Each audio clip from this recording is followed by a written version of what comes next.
What's up guys, Everything Apple Pro here, and after spending just one day with the iPhone X, I'm simply enchanted. It is the most incredible iPhone I have ever used, and in this video I wanted to share with you my top 10 features that I experienced while using it. These are 10 features you're not going to find on any other iPhone, and to me that have mattered the most after switching to the iPhone X from my iPhone 7 Plus and then the iPhone 8 Plus. So first off are the stainless steel borders. They look simply stunning. I mean, the look alone does it for me, but it really gives you this premium feeling, and in the drop test, it seemed to absorb energy better and disperse it throughout the phone better than aluminum. And after all, it ended up looking better, not as scratched, not as dented. So stainless steel borders on a smartphone, yes, please. And of course, that all glass design, which you can find on the iPhone 8 and 8 Plus, it especially complements the stainless steel borders on the iPhone X. It just looks and feels so premium. I love it. Just holding it naked without a case feels great. And I have noticed that the color is a little bit different versus the iPhone 8 Plus. It's a darker shade of space gray,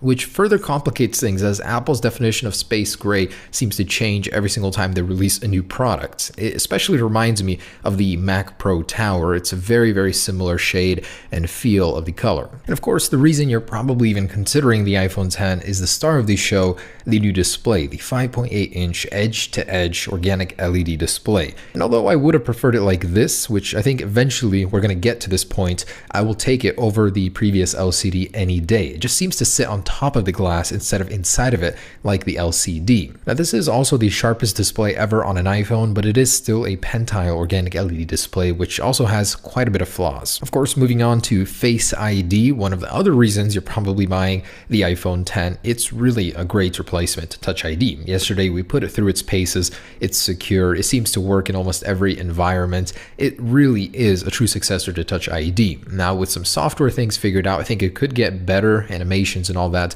but right now I think it's a little bit below the speed of Touch ID. Certainly I think it could be faster with time. The double tap to wake feature is pretty cool. I don't see why every other iPhone can't have it, but it's nice to have it as an exclusive feature on the iPhone X. What drives me nuts though is trying to use the iPhone X on a flat surface. It just keeps wobbling and oh my gosh, it's so bad. The flashlight toggle on the lock screen is super convenient. I love it as an exclusive feature on the iPhone X. Don't really get the point of the camera one when you could just slide over, but it's also cool that you have to 3D touch on them so it doesn't activate on accident. A super underrated feature of the iPhone X is the touch input layer is 120 Hz. That means in things like notes, when you're drawing, you get a super crisp and fast response like you would get on an iPad with an Apple Pencil. Just try it out if you have one. It is crazy. Although the display doesn't get ProMotion, the touch input does, and it feels super great. And yes, the new button orientation does take time to get used to, but it actually makes more sense. The Siri button on the side, which replaces the power button,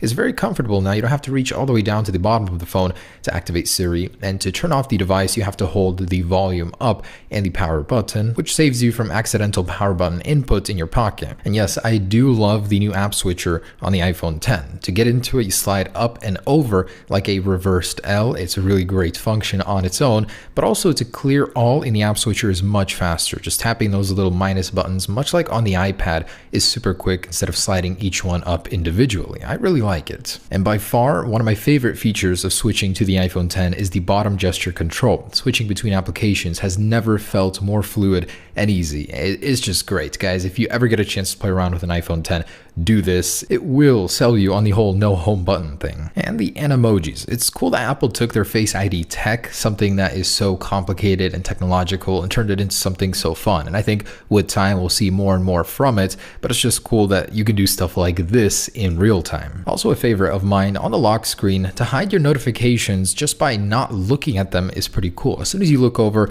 they get unlocked, and this resets every single time you lock your device and still applies to older notifications as well. Great for peeping eyes. And then there are more attention features, such as the display will not dim as long as you're looking at it, and notifications will not sound when you're also looking at your display. And as a bonus, reachability still is there. So even though it doesn't have a home button, you can still activate it in the accessibility settings just by swiping down on the touch bar. On the iPhone X, the telephoto zoom lens is stabilized, and that's something the iPhone 8 Plus does not have. It's quite an impressive result. So just filming regularly, stabilization is pretty good. Usually on a Plus, when you go to 2x zoom, it does get a little bit worse, but this one has stabilization as well. As you can see, it's working overtime to compensate for my walking. And I'd say it does a pretty decent job at it. You can still see what I'm pointing at. And when I go beyond that, digital zoom, you can see you lose the stabilization effect. But at 2 times, it's pretty dang good. And after just spending one day with the iPhone 10, those are my impressions, my top features from the iPhone 10. A little bit more than 10, but you'll have to forgive me. This phone is seriously the most exciting thing to happen to tech in quite a long time. Thanks for watching, guys. Hope you enjoyed it. Peace.